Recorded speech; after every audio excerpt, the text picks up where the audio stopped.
ಸ್ವತಃ ವೀರೇಂದ್ರ ಹೆಗ್ಗಡೆ ಅವರೇ ಧರ್ಮಸ್ಥಳದ ಹೆಸರನ್ನ ಉಪಯೋಗ ಮಾಡಬಾರದು, ಅವರು ಅವರ ಪರಿವಾರದ ರಕ್ಷಣೆ ಮಾಡಿಕೊಳ್ಳೋದಕ್ಕೆ, ಅವರ ಮೇಲಿನ ಆರೋಪದಿಂದ ಜಾರಿಕೊಳ್ಳೋದಕ್ಕೆ ಶ್ರೀ ಕ್ಷೇತ್ರ ಧರ್ಮಸ್ಥಳ, ಪರಮ ಪವಿತ್ರ ಧರ್ಮಸ್ಥಳದ ಹೆಸರನ್ನು ಉಪಯೋಗಿಸಬಾರದು ಅಂತೇಳಿ ಮಾನ್ಯ ನ್ಯಾಯಾಲಯ ನೋಟಿಸ್ ಇಶ್ಯೂ ಮಾಡಿದೆ.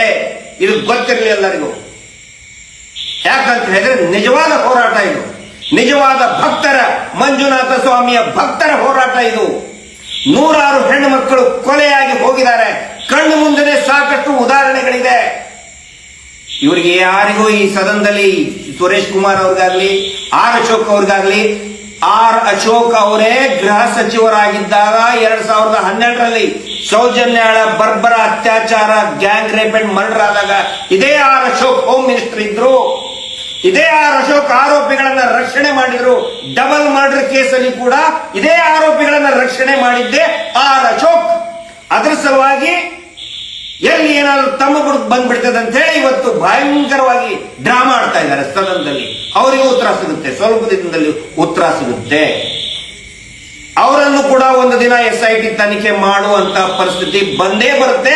ಅದರ ಸಲುವಾಗಿ SITಯನ್ನ ನಿಲ್ಲಿಸುವ ಸಲುವಾಗಿ ಇಷ್ಟೊಂದು ದೊಡ್ಡ ರೀತಿಯಲ್ಲಿ ಆದಂತ ಹೈ ಡ್ರಾಮಾ ಮಾಡ್ತಾ ಇದ್ದಾರೆ. ನಾಚಿಕೆ ಆಗಬೇಕು ಅವ್ರಿಗೆ. ನಮಸ್ಕಾರ, ನಾನು ನಿಮ್ಮ ಗಿರೀಶ್ ಮಠಣ್ಣವರು. ಇವತ್ತು ಇಡೀ ದಿನ ಬೆಳಗ್ಗೆಯಿಂದ ಸಾಯಂಕಾಲ ಕತ್ತಲೆ ಆಗುವವರೆಗೆ ಹೈ ಡ್ರಾಮಾ, ಕೃತಕವಾಗಿ ಒಂದು ಟೆನ್ಷನ್ ಕ್ರಿಯೇಟ್ ಮಾಡೋದಕ್ಕೆ ನೋಡಿದ್ರು ಬೆಳಗ್ಗೆಯಿಂದ. ಯಾಕಂತ ಹೇಳಿದ್ರೆ ಇವತ್ತು ಸದನದಲ್ಲಿ ಮಾನ್ಯ ಗೃಹ ಸಚಿವರು ಒಂದು ವರದಿಯನ್ನ ಕೊಡುವರಿದ್ರು. ಆ ವರದಿಯನ್ನ ಕೊಡುವಂತಹ ಸಂದರ್ಭದಲ್ಲಿಯೇ ಒಂದೆರಡು ಟಿವಿ ಚಾನೆಲ್ಗಳಲ್ಲಿ ಮತ್ತು ಅವರದೇ ನಕಲಿ ದೇವಮಾನವ ಸಾಕಿದಂತಹ ಕೆಲವೊಂದಿಷ್ಟು ಯೂಟ್ಯೂಬರ್ಗಳು, ನಕಲಿ ಪತ್ರಕರ್ತರು ಏನೇನೋ ಇವತ್ತು ಐಡಿಯಾ ಮಾಡಿ ಕುತ್ಕೊಂಡಿದ್ರು. ಏನೋ ಒಂದು ಹೈ ಡ್ರಾಮಾ ಮಾಡಿ ಸದನದಲ್ಲಿ ಮಾನ್ಯ ಗೃಹ ಸಚಿವರು ಕೊಡುವಂತ ಹೇಳಿಕೆಯನ್ನು ಡೈವರ್ಟ್ ಮಾಡಬೇಕು ಅಂತ ಹೇಳಿ ಒಂದು ಸಂಚು. ಬೆಳಿಗ್ಗೆನೆ ನಾನು ಈ ಟಿವಿ ಚಾನೆಲ್ ಅವ್ರಿಗೆ ಹೇಳ್ತೇನೆ, ಒಂದು ರಿಕ್ವೆಸ್ಟ್ ಅಂತ ತಿಳ್ಕೊಳ್ಳಿ. ಇದನ್ನ ದಯವಿಟ್ಟು ನಿಮಗೆ ಎಂಟರ್ಟೈನ್ಮೆಂಟ್ ಬೇಕು, ಎಂಟರ್ಟೈನ್ಮೆಂಟ್ ಕೊಡಬೇಕು, ಸುಳ್ಳುಗಳನ್ನ ಹೇಳಬೇಕು ಅಥವಾ ಜೋಕ್ಗಳನ್ನ ಹೇಳಬೇಕು ಅಂತ ಹೇಳಿದ್ರೆ, ಜೋಕ್ಸ್ ಹೇಳಬೇಕು ಅಂತ ಹೇಳಿದ್ರೆ ಸಪರೇಟ್ ಒಂದು ಚಾನಲ್ ಮಾಡಿದ್ದೀನಿ. ಅದಕ್ಕೆ ಅವಕಾಶ ಇದೆಯಲ್ಲ. Suvarna entertainment joke channel, TV9 joke channel ದಯವಿಟ್ಟು ಮಾಡಿ. ಜನ ನೋಡ್ತಾರೆ, ಜೋಕ್ಗಳನ್ನು ನೋಡ್ತಾರೆ, ಕೇಳಿ ನಗ್ತಾರೆ. ಆದ್ರೆ ಇಡೀ ದೇಶ ಜಗತ್ತು ಗಮನಿಸ್ತಾ ಇರುವಂತಹ ಅತ್ಯಂತ ಗಂಭೀರ ಪ್ರಕರಣ ಸುದ್ದಿಗಳನ್ನ ನೀವು ಜೋಕ್ ರೀತಿ ಮಾಡಿ, ಸುಳ್ಳುಗಳನ್ನ ಹೇಳಿ, ಜನಗಳು ಅದನ್ನು ನೋಡಿ ಬಿದ್ದು ಬಿದ್ದು ನಕ್ಕು ಎಂಟರ್ಟೈನ್ಮೆಂಟ್ ಮಾಡಬೇಡಿ. It is my request.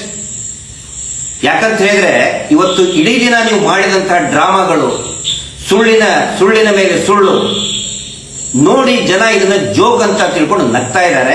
ಒಂದು ಮಾಹಿತಿ ನನಗೆ ಬಂದಿದ್ದು ಈಗ ಜಸ್ಟ್ ಸಾಯಂಕಾಲ, ಏನು TV9 ಮತ್ತೆ ಸುವರ್ಣ ಚಾನೆಲ್ ನಲ್ಲಿ, ಪವರ್ ಟಿವಿ ಬಿಡಿ ಲೆಕ್ಕಕ್ಕಿಲ್ಲ, ಲೈಸೆನ್ಸ್ ಇಲ್ಲ, ಏನಿಲ್ಲ, ಅದ್ರ ಬಗ್ಗೆ ನಾವು ಮಾತಾಡಕ್ ಹೋಗೋದಿಲ್ಲ.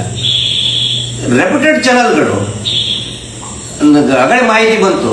ಇವ್ರು ಹೇಳ್ತಾ ಇದ್ರಲ್ಲ, ಭೀಮಾ ಒಪ್ಕೊಂಡ್ಬಿಟ್ಟ, 3 ಜನ ಏನೋ ಹೋಗಿ ಅವ್ರು ಕರ್ಕೊಂಡು ಬಂದಿದ್ರಂತೆ, ಒಪ್ಕೊಂಡ್ಬಿಟ್ಟ, ಬೆದರಿಕೆ ಹಾಕಿದ್ರಂತೆ. ಅದನ್ನು ನೋಡಿ ಸಂಬಂಧಪಟ್ಟಂತ ಅಧಿಕಾರಿಗಳು ಮತ್ತು ಸ್ವತಃ ಭೀಮಾ ಅನ್ನುವಂತ ಅನಾಮಿಕ ವ್ಯಕ್ತಿ ಟಿವಿಯಲ್ಲಿ ನೋಡಿ ಬಿದ್ದು ಬಿದ್ದು ನಗ್ತಾ ಇದ್ರು. ಆ ನಮೂನಿ ಜೋಕ್ಗಳನ್ನ, ಇಂಥ ಗಂಭೀರ ವಿಷಯಗಳನ್ನ ನಿಮ್ಮ ಸುಳ್ಳುಗಳ ಮೂಲಕ ಜೋಕ್ ಆಗಿ ಪರಿವರ್ತಿಸಿ, ಅದಕ್ಕೆ ಹೇಳೋದು ನಿಮಗೆ ಒಂದು ಸಪರೇಟ್ ಚಾನಲ್ ಮಾಡಿ, ಜೋಕ್, ಸುವರ್ಣ ಜೋಕ್ ಚಾನಲ್ ಮಾಡಿ. ಯಾರು ಬಿಡಂತಾರೆ? ಗಂಭೀರ ಪ್ರಕರಣಕ್ಕೆ ಯಾಕೆ ಜೋಕ್ ಅಂತ ಹೇಳ್ತಾ ಇದ್ದೀರಿ? ಮೊದಲನೇದಾಗಿ ಬೆಳಿಗ್ಗೆ ಮಹೇಶ್ ಶೆಟ್ಟಿ ತಿಮ್ಮರೊಡಿ ಅರೆಸ್ಟ್ ಅಂತೆ. ಯಾಕಂತ ಹೇಳಿದ್ರೆ ಒಂದು ವಿಡಿಯೋ ವೈರಲ್ ಮಾಡಿದ್ದಾರೆ, ಅದು ನೋಡಿ, ಎಕ್ಸಾಕ್ಟ್ ಟೈಮಿಂಗ್ ನೋಡಿ. ಮಧ್ಯಾಹ್ನದ ಈ ಸೆಷನ್ ಅಧಿವೇಶನ ಶುರು ಆಗಿದ ಮೇಲೆ ಮಾನ್ಯ ಗೃಹ ಸಚಿವರು ಇನ್ನೇನು ಹೇಳಿಕೆ ಕೊಡೋಕ್ಕಿಂತ ಮುಂಚೆನೆ, ಜಸ್ಟ್ ಒಂದು 1 hour 2 hour ಬಿಫೋರ್, ಹೊರಗಡೆ DK ಶಿವಕುಮಾರ್ ಅವರು ಹೇಳ್ತಾರೆ, ಮಹೇಶ್ ಶೆಟ್ಟಿ ತಿಮ್ಮರೊಡಿ ಏನು ಮುಖ್ಯಮಂತ್ರಿಗಳು ಸಿದ್ದರಾಮಯ್ಯ ಅವರು 24 ಕೊಲೆ ಮಾಡಿದ್ದಾರೆ ಅಂತ ಹೇಳಿ ನಿನ್ನೆ ಪ್ರೆಸ್ ಮೀಟ್ ಮಾಡಿದ್ದಾರೆ ಅಂತ ಹೇಳ್ತಾರೆ.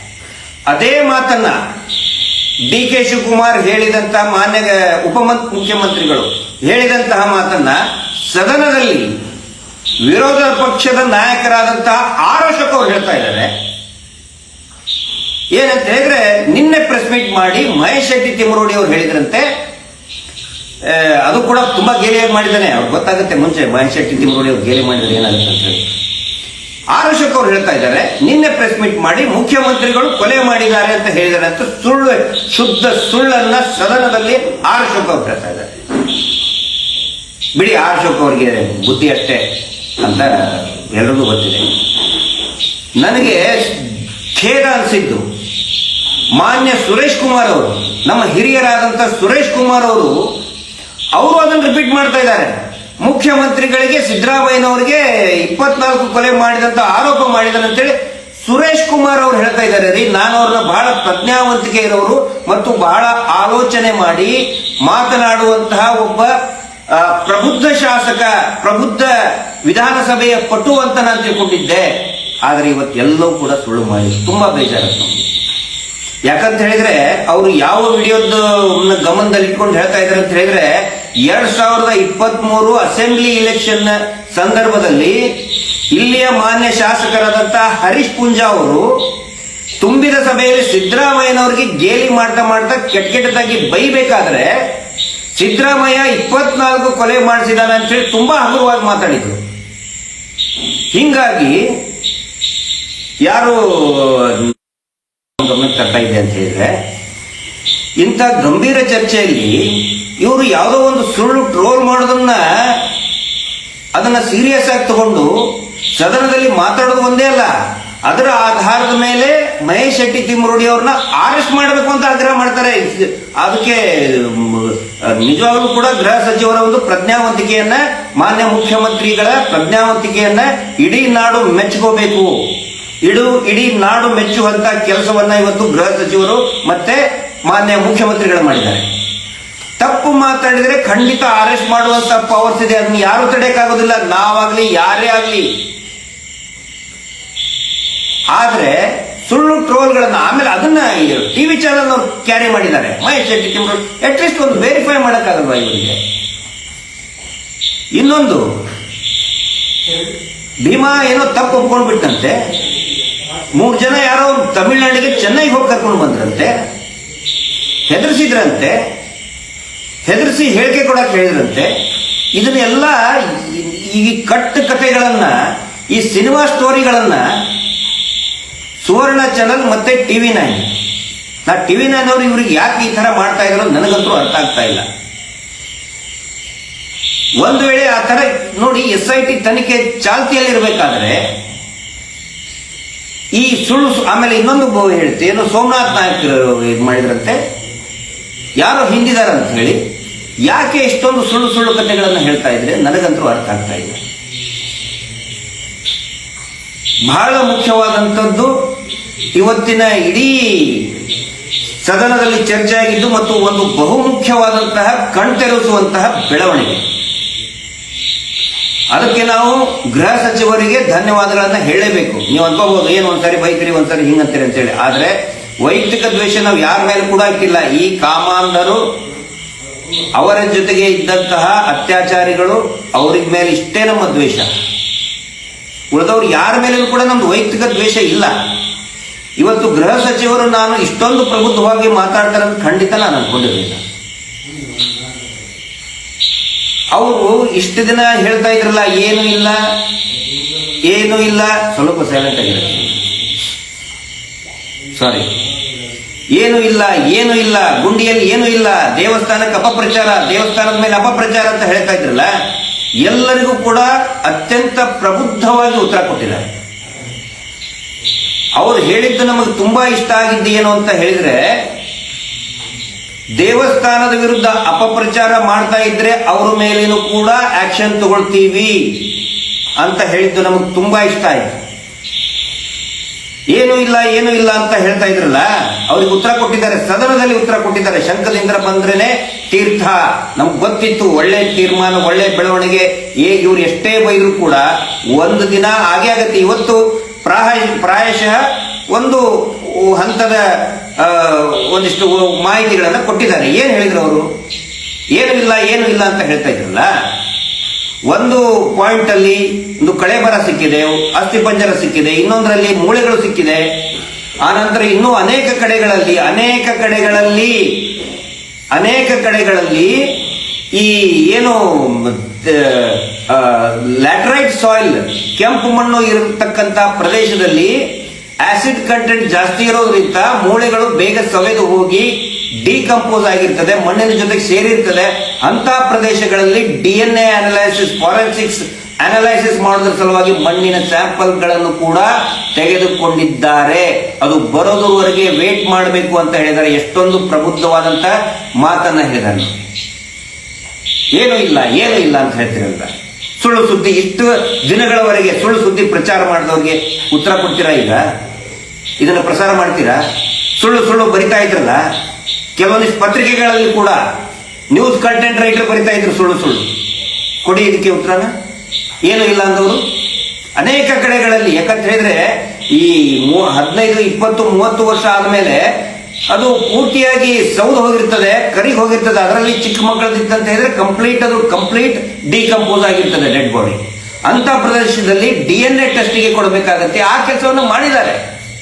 ಬುರುಡೆ ಎಲ್ಲಿಂದ ತಂದು ಕೊಟ್ಟಂತೆ, ಯಾರ ತಂದು ಕೊಟ್ಟರಂತೆ ಅಂತ ಹೇಳ್ತಾ ಇದಾರಲ್ಲ, ಅವ್ರಿಗೂ ಉತ್ತರ ಕೊಟ್ಟಿದ್ದಾರೆ. ಸೂಕ್ಷ್ಮವಾಗಿ ಗಮನಿಸಿ, ಎಲ್ಲಿಂದ ಬುರುಡೆ ತೆಗೆದುಕೊಂಡು ಬಂದ ಆ ಮಣ್ಣಿನ ಸ್ಯಾಂಪಲ್ಗಳನ್ನು ಕೂಡ ಕೊಟ್ಟಿದ್ದಾರೆ ಅಂತ ಹೇಳಿ ದಯವಿಟ್ಟು ಆ ವರದಿ ಬರಬೇಕು. ಅವಾಗ ಇನ್ನೂ ಕಣ್ತೆರೀತಾರೆ. ಪ್ರತಿದಿನ ಸುಳ್ಳು ಹೇಳೋರಿಗೆ ದಯವಿಟ್ಟು ಇವರಿಗೆ ಸರಿಯಾಗಿ ಉತ್ತರ ಕೊಟ್ಟಿದ್ದಾರೆ. ಏನೂ ಇಲ್ಲ. ಆಮೇಲೆ ಮಾಧ್ಯಮಗಳಲ್ಲಿ ಷಡ್ಯಂತ್ರ ಅಂತ ಹೇಳ್ತಾರಲ್ಲ, ಷಡ್ಯಂತ್ರ ಅದು ಸತ್ಯ ಅಲ್ಲ ಅಂತ ಸ್ವತಃ ಗೃಹ ಸಚಿವರು ಹೇಳಿದ್ದಾರೆ. ಗೃಹ ಸಚಿವರು ಸದನದಲ್ಲಿ ಹೇಳಿದ್ದಾರೆ. ಸಾಕಷ್ಟು ಇದು ಬೇಕಾಗಿತ್ತು ಅಂದ್ರೆ ನಿಮಗೆ ಷಡ್ಯಂತ್ರ.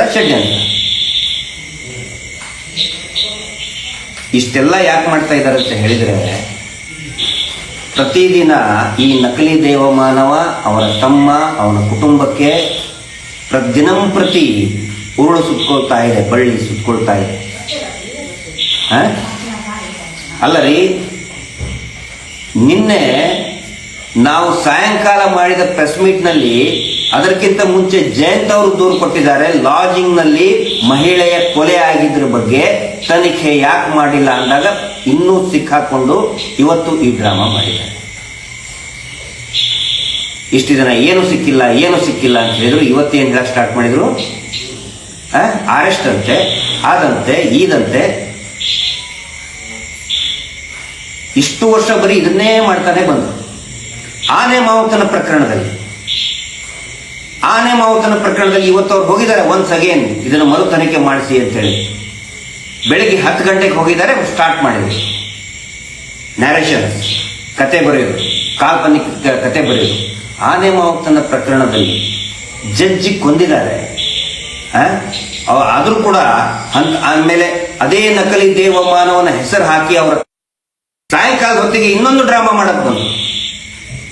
ಈ ಏನು 339 ಯೂಟ್ಯೂಬ್ಗಳ ಮೇಲೆ ಮತ್ತು ನಮ್ಮೆಲ್ಲರ ಮೇಲೆ, ಮಹೇಶ್ ಶೆಟ್ಟಿ ತಿಮರೋಡಿ ಅವರು ಮತ್ತು ನಮ್ಮೆಲ್ಲರ ಮೇಲೆ, ಒಟ್ಟು 339 ಜನರ ಮೇಲೆ ಈ ಪ್ರಕರಣದ ಬಗ್ಗೆ, ಹೂತಿಟ್ಟ ಶವಗಳ ಪ್ರಕರಣದ ಬಗ್ಗೆ ಮಾತಾಡಲೇಬಾರದು ಅಂತ ಇಂಜೆಕ್ಷನ್ ತಗೊಂಡಿದ್ರು. ಅದನ್ನ ಸುಪ್ರೀಂ ಕೋರ್ಟ್ ನಲ್ಲಿನೂ ಕೂಡ ಏನೋ ಅದು ಸ್ಕ್ವಾಶ್ ಆಗಿತ್ತು. ಈ ಲೋಯರ್ ಕೋರ್ಟ್ ನಲ್ಲಿ, ಸುಪ್ರೀಂ ಕೋರ್ಟ್ ನಲ್ಲಿ ಕೂಡ ಮುಖಭಂಗ ಆಯಿತು. ಅಲ್ಲಿ ಹೇಳಿ ಸೈಲೆಂಟ್ ಆಗಿ. ಅದನ್ನ ನೋಟಿಸ್ ಸರ್ವ್ ಮಾಡ್ತೀವಿ ಅಂತ ಹೇಳ್ಕೊಂಡು ಇಬ್ರು ಬಂದ್ರು. ಇಬ್ರು ಅಡ್ವೊಕೇಟ್ ಯಾರಿಗೂ ಗೊತ್ತಿಲ್ಲ. ಅಡ್ವೊಕೇಟ್ ಅಂತ ಹೇಳಿದ್ರೆ ಕೋರ್ಟ್ ಹಾಕೊಂಡಿರ್ತಾರೆ. ಅಟ್ಲೀಸ್ಟ್ ಬಂದ್ ಕೂಡಲೇ ಅದಿಲ್ಲ ಅಂತ ಹೇಳಿದ್ರೆ ID ಕಾರ್ಡ್ ತೋರಿಸ್ತಾರೆ. ನೇರವಾಗಿ ಬಂದು ಇದನ್ನ ನೀವು ತಗೊಳ್ಳಿಲ್ಲ ಅಂತ ಹೇಳಿದ್ರೆ ನಿಮ್ಗೆ ಪ್ರಾಬ್ಲಮ್ ಆಗುತ್ತೆ ಅಂತ ಹೇಳ್ತಾರೆ. ಹಿಂಗಾಗಿ ಏನಾಗುತ್ತೆ, ಪ್ರಾಬ್ಲಮ್ ಆಗುತ್ತೆ ಅಂತ ಹೇಳ್ಕೊಳ್ಳಿ, ಅದೊಂದು ಹೆದರಿಕೆ ಹಾಕ್ದಂಗಾಗುತ್ತೆ. ಈ ತರ ಯಾಕ್ರಿ ಮಾತಾಡ್ತಾ ಇದ್ದೀರಾ ನೀವು ಅಂತ ಹೇಳ್ಕೊಳ್ಳಿ, ಸಿಕ್ಕಾಪಟ್ಟಿ ಕಿರ್ಚಾಡ ಸ್ಟಾರ್ಟ್ ಮಾಡ್ತಾರೆ. ನಿಮ್ಮ ID ಕಾರ್ಡ್ ಎಲ್ಲಿ ಅಂತ ಕೇಳಿದ್ರೆ ID ಕಾರ್ಡ್ ತೋರಿಸೋದಿಲ್ಲ, ID ಕಾರ್ಡೇ ತೋರಿಸೋದಿಲ್ಲ. ಕೋರ್ಟ್ ಎಲ್ಲಿ ಅಂತ ಹೇಳಿದ್ರೆ ಆಯ್ತು ಕೋರ್ಟ್ ತಗೊಂಡು ಬರ್ತೀವಿ ಅಂತ ಕಾರಿಗೆ ಹೋಗ್ತಾರೆ, ಕಾರಿಗೆ ಹೋಗಿ ಸುಮ್ಮನೆ ಬರ್ತಾರೆ. ನಾವು ಕೋರ್ಟ್ ತಂದಿಲ್ಲ, ID ಕಾರ್ಡ್ ಇಲ್ಲ, ಜೋರಾಗಿ ಗಲಾಟೆ ಮಾಡ್ತಾರೆ. ಇದು ವೀರೇಂದ್ರ ಜೈನ್ ಅವರ ಒಂದು ಟೀಮ್. ರಾಜಶೇಖರ್ ಹೆಸರು ಹೇಳ್ತಾರೆ. ಯಾರು ರಾಜಶೇಖರ್? ಯಾರಿಗ್ ಗೊತ್ತು ರಾಜಶೇಖರ್ ಯಾರು ಅಂತ? ಯಾರಿಗ್ ಗೊತ್ತು? ಏನಂದ್ರೆ ಅವ್ರ ಹೆಸರು ಹೇಳಿದ್ಕೊಳ್ಳೆ ಮನೆಯೊಳಗೆ ಬಿಟ್ಕೊಡ್ಬೇಕಾ, ಮನೆಗೆ ಬಂದಿದ್ದಾರೆ. ಮಹೇಶ್ ಶೆಟ್ಟಿ ತಿಮ್ರೋಡಿ ಅವ್ರ ಮನೆಗೆ ಬಂದು ಜೋರಾಗಿ ಮಾತಾಡ್ತಾ ಇದ್ದಾರೆ. ಆ ನಂತರ ಇಲ್ಲಿ 112 ಬಂದ ಮೇಲೆ ಸ್ವತಃ ಅವರೇ ಹೇಳಿದ್ದಾರೆ ಇಲ್ಲೇನು ನಮ್ಗಾಗಿಲ್ಲ, ನಾವು ಸರಿಯಾಗಿದ್ದೀವಿ ಅಂತೇಳಿ. ಅವ್ರು ಮತ್ತೆ ಕೂಡಿಸಿ ನೀರು ಕೊಟ್ಟು ಕಳಿಸಿದ್ರು ಕೂಡ ಬೆಳ್ತಂಗಡಿಗೆ ಹೋಗಿ ಸ್ಟೇಟ್ಮೆಂಟ್ ಕೊಡ್ತಾರೆ, ಇಲ್ಲ ನಮಗೆ ಏನೋ ಬೆದರಿಕೆ ಹಾಕಿದ್ರು, ಅದು ಹಾಕಿದ್ರು, ಹೊಡೆದ್ರು ಬೆಳ್ತಂಗಡಿಗೆ ಹೋಗಿ ಹೇಳ್ತಾರೆ. ಎಂತ ಸುಳ್ಳಿನ ಕಂತೆಗಳನ್ನ ಇವರು ಮಾಡ್ತಾ ಇದ್ದಾರೆ, ಇದು ಜನರಿಗೆ ಗೊತ್ತಾಗಬೇಕು. ಅದಕ್ಕೆ ನೋಡಿ, ಇಷ್ಟು ವರ್ಷ ಮಾಡಿದ ಟೆಕ್ನಿಕ್ಗಳನ್ನ ಈಗ ಮಾಡ್ತಾ ಇದ್ದಾರೆ. ಬಹುಶಃ ಅದು ಅವ್ರಿಗೆ ಸಿಕ್ಕಾಕೊಂಡ ಮೇಲೆ, ಬಲೆಯಲ್ಲಿ ಸಿಕ್ಕಾಕೊಂಡ ಮೇಲೆ ಒದ್ದಾಡುತ್ತಂತೆ. ಇವರು ಇಡೀ ದಿನ ಮಾಡಿದಂತ ಹೈಡ್ರಾಮಾ, ಒಂದ್ ಮೇಲೆ ಒಂದು ಸುಳ್ಳುಗಳನ್ನು ನೋಡಿದರೆ ಇವರು ಎಷ್ಟು ಕಂಗೆಟ್ಟು ಹೋಗಿದ್ದಾರೆ, ಇವರು ಎಷ್ಟು ಭಯ ಪಟ್ಕೊಂಡಿದ್ದಾರೆ. ಇಡೀ ಜಗತ್ತಿಗೆ ನ್ಯಾಯ ಕೊಡಿಸುತ್ತೇವೆ ಅಂತ ಹೇಳೋದವರು ತಮ್ಮ ಅನ್ಯಾಯದ ಬಲೆಯಲ್ಲಿ, ತಾವೇ ಮಾಡಿದಂತಹ ಅನ್ಯಾಯದ ಬಲೆಯಲ್ಲಿ ಸಿಕ್ಕಾಕೊಂಡಿದ್ದಾರಲ್ಲ, ಅದು ಒದ್ದಾಟ ಕಾಣ್ತಾ ಇದೆ, ಸ್ಪಷ್ಟವಾಗಿ ಕಾಣ್ತಾ ಇದೆ. ಕೊನೆಯದಾಗಿ ಒಂದು ಮಾತು ಹೇಳ್ತೀನಿ, ಏನು ಇಲ್ಲ ಅಂತ ಇದ್ರಲ್ಲ, ಇವತ್ತು ಇಡೀ ಜಗತ್ತಿಗೆ ಗೊತ್ತಾಯ್ತು ಏನೂ ಇಲ್ಲ ಅನ್ನೋ ತಲೆ ಏನೂ ಇಲ್ಲ. ಸತ್ಯ ಎದುರಿಸುವಂತ ಗುಂಡಿಗೇನೂ ಇಲ್ಲ, ಅವ್ರ ತಲೆಯಲ್ಲಿ ಏನೂ ಇಲ್ಲ. ಇನ್ನೂ ಸಾಕಷ್ಟು ರಹಸ್ಯಗಳು ಸೌಜನ್ಯ ಹೋರಾಟದಿಂದ ಬಯಲಾಗಲಿಕ್ಕಿದೆ. ಅನೇಕ ಅಮಾಯಕರು ಬರ್ತಾ ಇದ್ದಾರೆ. ನಾವು ಮಕ್ಕಳನ್ನ ಕಳ್ಕೊಂಡಿದ್ದೀವಿ, ತಂಗಿಯನ್ನ ಕಳ್ಕೊಂಡಿದ್ದೀವಿ, ದೂರು ಕೊಡ್ತಾ ಇದ್ದಾರೆ. ಅದನ್ನು ನೋಡಕ್ಕೆ, ಸಹಿಸ್ಕೊಳ್ಳೋಕ್ಕೆ ಆಗ್ತಾ ಇಲ್ಲ, ಭಯ ಕಾಡ್ತಾ ಇದೆ. ಅದಕ್ಕೆ ಏನೂ ಇಲ್ಲ ಅಂತೇಳಿ ಕೃತಕವಾದ ದೇವಸ್ಥಾನಕ್ಕೆ ಅಪಪ್ರಚಾರ ಅಂತ ಮಾಡಿ ಮೊನ್ನೆ ಒಬ್ಬರು ಒಂದು ಅರ್ಜಿ ಹಾಕಿದ್ದಾರೆ. ಅದು ನಿಮ್ಗೆ ಗಮನಕ್ಕೆ ತರ್ತಾ ಇದ್ದೇನೆ. ಇಬ್ಬರು ಭಕ್ತರು, ದೇವಸ್ಥಾನದ ಪರಮ ಭಕ್ತರು, ನಾವು ವರ್ಷಕ್ಕೆ 5-6 ಸಾರಿ ನಾವು ಧರ್ಮಸ್ಥಳ ದೇವಸ್ಥಾನಕ್ಕೆ ಹೋಗುವಂತಹ ಶ್ರದ್ಧಾಳುಗಳು ನಾವು. ಆದರೆ ಈ ಅತ್ಯಾಚಾರಿ ಕೊಲೆಗಡಕ ಆರೋಪಿಗಳು ದೇವಸ್ಥಾನದ ಹೆಸರನ್ನು ಉಪಯೋಗ ಮಾಡಿ ತಾವು ಸುರಕ್ಷಿತವಾಗಿ ಇರೋದ್ರಿಂದ ದೇವಸ್ಥಾನವನ್ನ ಗುರಾಣಿಯಾಗಿ ಬಳಸ್ಕೊಳ್ತಾ ಇರೋದು ನಿಜವಾದ ಭಕ್ತರಾದಂತಹ ನಮಗೆ ನೋವಾಗ್ತಾ ಇದೆ. ಹೀಗಾಗಿ ಈ ಪ್ರಕರಣದ, ಅಂದ್ರೆ ಕ್ರೈಮ್ ನಂಬರ್ 39/2025 ಹೂತಿಟ್ಟ ಶವಗಳನ್ನ ಮೇಲೆತ್ತುವ ಪ್ರಕರಣದಲ್ಲಿ ಆರೋಪಿಗಳು ಮತ್ತು ಅವರ ಬೆಂಬಲಿಗರು ಹೆಸರು ಕೂಡ ಹಾಕಿದ್ದಾರೆ. ಈಗ ಏನೇನು ದೊಡ್ಡ ಇದನ್ನ ಮಾಡ್ತಾ ಇದ್ರಲ್ಲ, ಅವರೆಲ್ಲರ ಹೆಸರು ಹಾಕಿದ್ದಾರೆ. ನಕಲಿ ದೇವಮಾನವನ ಹೆಸರು ಹಾಕಿದ್ದಾರೆ, ಅವನ ಬೆಂಬಲಿಗರ ಹೆಸರು ಹಾಕಿ, ಇವರು ಯಾರು ಕೂಡ, ಅಂದ್ರೆ ಈ ಪ್ರಕರಣದಲ್ಲಿ ವೀರೇಂದ್ರ ಹೆಗ್ಗಡೆ, ಯಾಕಂದ್ರೆ ಅದರಲ್ಲಿ ವೀರೇಂದ್ರ ಹೆಗ್ಗಡೆ ಅವರೇ ಧರ್ಮಸ್ಥಳದ ಹೆಸರನ್ನ ಉಪಯೋಗಿಸಬಾರ್ದು. ಅವರ ಬೆಂಬಲಿಗರು, ಅವರನ್ನ ರಕ್ಷಣೆ ಮಾಡುವಂತಹ ಬೆಂಬಲಿಗರು ಕೂಡ ಧರ್ಮಸ್ಥಳದ ಹೆಸರನ್ನ ಉಪಯೋಗಿಸಬಾರ್ದು ಅಂತ ಹೇಳಿ ಪೆಟಿಷನ್ ಫೈಲ್ ಮಾಡಿದ್ದಾರೆ. ನೋಟಿಸ್ ಕೂಡ ಇಶ್ಯೂ ಆಗಿದೆ ನ್ಯಾಯಾಲಯದಿಂದ. ಇದು ನಿಜವಾದ ಭಕ್ತರ ಅಭಿಪ್ರಾಯ. ನಿಜವಾದ ಭಕ್ತರು ಹೇಳ್ತಾ ಇದ್ದಾರೆ. ನಮ್ಮಂತಹ ನೂರಾರು, ಸಾವಿರಾರು, ಲಕ್ಷಾಂತರ, ಕೋಟ್ಯಾಂತರ ಭಕ್ತರು ಹೇಳ್ತಾ ಇದ್ದಾರೆ, ಇವರು ಅತ್ಯಾಚಾರಿಗಳನ್ನ ರಕ್ಷಣೆ ಮಾಡೋದಕ್ಕೆ ಯಾಕೆ ಧರ್ಮಸ್ಥಳದ ಹೆಸರನ್ನು ಉಪಯೋಗ ಮಾಡ್ಕೊಳ್ತಾ ಇದ್ದೀರಿ ಅಂತೇಳಿ ನಿಜವಾದ ಭಕ್ತರು ಹೇಳ್ತಾ ಇದ್ದಾರೆ. ಅದರ ಸಲುವಾಗಿ ಕೋರ್ಟಿಗೆ ಕೂಡ ಅಪ್ಲಿಕೇಶನ್ ಹಾಕಿದ್ದಾರೆ, ನೋಟಿಸ್ ಕೂಡ ಇಶ್ಯೂ ಆಗಿದೆ. ಸ್ವತಃ ವೀರೇಂದ್ರ ಹೆಗ್ಗಡೆ ಅವರೇ ಧರ್ಮಸ್ಥಳದ ಹೆಸರನ್ನ ಉಪಯೋಗ ಮಾಡಬಾರದು, ಅವರು ಅವರ ಪರಿವಾರದ ರಕ್ಷಣೆ ಮಾಡ್ಕೊಳ್ಳೋದಕ್ಕೆ, ಅವರ ಮೇಲಿನ ಆರೋಪದಿಂದ ಜಾರಿಕೊಳ್ಳೋದಕ್ಕೆ ಶ್ರೀ ಕ್ಷೇತ್ರ ಧರ್ಮಸ್ಥಳ, ಪರಮ ಪವಿತ್ರ ಧರ್ಮಸ್ಥಳದ ಹೆಸರನ್ನು ಉಪಯೋಗಿಸಬಾರದು ಅಂತೇಳಿ ಮಾನ್ಯ ನ್ಯಾಯಾಲಯ ನೋಟಿಸ್ ಇಶ್ಯೂ ಮಾಡಿದೆ. ಇದು ಗೊತ್ತಿರಲಿ ಎಲ್ಲರಿಗೂ. ಯಾಕಂತ ಹೇಳಿದ್ರೆ ನಿಜವಾದ ಹೋರಾಟ ಇದು, ನಿಜವಾದ ಭಕ್ತರ, ಮಂಜುನಾಥ ಸ್ವಾಮಿಯ ಭಕ್ತರ ಹೋರಾಟ ಇದು. ನೂರಾರು ಹೆಣ್ಣು ಮಕ್ಕಳು ಕೊಲೆಯಾಗಿ ಹೋಗಿದ್ದಾರೆ. ಕಣ್ಣು ಮುಂದೆ ಸಾಕಷ್ಟು ಉದಾಹರಣೆಗಳಿದೆ. ಇವರಿಗೆ ಯಾರಿಗೂ ಈ ಸದನದಲ್ಲಿ ಸುರೇಶ್ ಕುಮಾರ್ ಅವ್ರಿಗಾಗ್ಲಿ, ಆರ್ ಅಶೋಕ್ ಅವ್ರಿಗಾಗ್ಲಿ, ಆರ್ ಅಶೋಕ್ ಅವರೇ ಗೃಹ ಸಚಿವರಾಗಿದ್ದಾಗ 2012ರಲ್ಲಿ ಸೌಜನ್ಯಾಳ ಬರ್ಬರ ಅತ್ಯಾಚಾರ, ಗ್ಯಾಂಗ್ ರೇಪ್ ಅಂಡ್ ಮರ್ಡರ್ ಆದಾಗ ಇದೇ ಆರ್ ಅಶೋಕ್ ಹೋಮ್ ಮಿನಿಸ್ಟರ್ ಇದ್ರು. ಇದೇ ಆರ್ ಅಶೋಕ್ ಆರೋಪಿಗಳನ್ನ ರಕ್ಷಣೆ ಮಾಡಿದ್ರು. ಡಬಲ್ ಮರ್ಡರ್ ಕೇಸಲ್ಲಿ ಕೂಡ ಇದೇ ಆರೋಪಿಗಳನ್ನ ರಕ್ಷಣೆ ಮಾಡಿದ್ದೆ ಆರ್ ಅಶೋಕ್. ಅದರ ಸಲುವಾಗಿ ಎಲ್ಲಿ ಏನಾದ್ರು ತಮ್ಮ ಬುಡಕ್ ಬಂದ್ಬಿಡ್ತದೆ ಅಂತ ಹೇಳಿ ಇವತ್ತು ಭಯಂಕರವಾಗಿ ಡ್ರಾಮಾ ಆಡ್ತಾ ಇದ್ದಾರೆ ಸದನದಲ್ಲಿ. ಅವರಿಗೂ ಉತ್ತರ ಸಿಗುತ್ತೆ, ಸ್ವಲ್ಪ ದಿನದಲ್ಲಿ ಉತ್ತರ ಸಿಗುತ್ತೆ. ಅವರನ್ನು ಕೂಡ ಒಂದು ದಿನ SIT ತನಿಖೆ ಮಾಡುವಂತ ಪರಿಸ್ಥಿತಿ ಬಂದೇ ಬರುತ್ತೆ. ಅದರ ಸಲುವಾಗಿ SIT ನಿಲ್ಲಿಸುವ ಸಲುವಾಗಿ ಇಷ್ಟೊಂದು ದೊಡ್ಡ ರೀತಿಯಲ್ಲಿ ಆದಂತ ಹೈ ಡ್ರಾಮಾ ಮಾಡ್ತಾ ಇದ್ದಾರೆ. ನಾಚಿಕೆ ಆಗಬೇಕು ಅವ್ರಿಗೆ. ಏನೂ ಇಲ್ಲ, ಅಪಪ್ರಚಾರ, ಏನು ಇಲ್ಲ ಅಂತಲೇ ಏನೂ ಇಲ್ಲ. ಸತ್ಯ ಎದುರಿಸುವಂತಹ ಗುಂಡಿಗೇನೂ ಇಲ್ಲ. ಗುಂಡಿಯಲ್ಲಿ ಏನೂ ಇಲ್ಲ ಅಂತ ಹೇಳ್ತಾರಲ್ಲ, ಸತ್ಯವನ್ನು ಎದುರಿಸುವಂತಹ ಗುಂಡಿಗೇನೂ ಇಲ್ಲ, ತಲೆಯಲ್ಲಿ ಏನೂ ಇಲ್ಲ. ಸೌಜನ್ಯಳ ಹೋರಾಟ ಅಷ್ಟು ಸುಲಭವಾಗಿ ತಿಳ್ಕೊಳ್ಳಕ್ ಹೋಗಬೇಕು. ಮಹೇಶ್ ಶೆಟ್ಟಿ ತಿಮರೋಡಿ ಅವರ ಬಗ್ಗೆ ಗೇಲಿ ಮಾಡಿದ್ರಲ್ಲ, ಏನೇನೋ ಮಾಡಿ ಮಾತಾಡ್ತಾರೆ ಸದನದಲ್ಲಿ. ಅಲ್ಲದೆ ಒಬ್ಬ ಸಾಮಾನ್ಯ ವ್ಯಕ್ತಿ, ಅವನೊಬ್ಬ ತಪಸ್ವಿ, 13 ವರ್ಷದಿಂದ ಇಂತಹ ಅನೇಕ ಹಿಂಸೆಗಳನ್ನು ತಡ್ಕೊಂಡು ಇದೇ ಪ್ರದೇಶದಲ್ಲಿ ಗಟ್ಟಿಯಾಗಿ ನಿಂತ್ಕೊಂಡಿದ್ದಾರೆ. ಒಬ್ಬ ದೊಡ್ಡ ನಾಯಕ ಅಂದ್ರೆ ಮಹೇಶ್ ಶೆಟ್ಟಿ ತಿಮರೋಡಿ.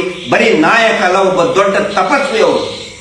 ಆ ತಪಸ್ವಿನ ಶಕ್ತಿ, ಸೌಜನ್ಯ ಶಕ್ತಿ ಈ ಹೋರಾಟವನ್ನು ಮುಂದುವರಿಸಿಕೊಂಡು ಹೋಗ್ತಾ ಇದೆ. ಖಂಡಿತ ನ್ಯಾಯ ಆದಷ್ಟು ಬೇಗ ಸಿಗ್ತದೆ. Justice for Soujanya. ನಮಸ್ತೆ.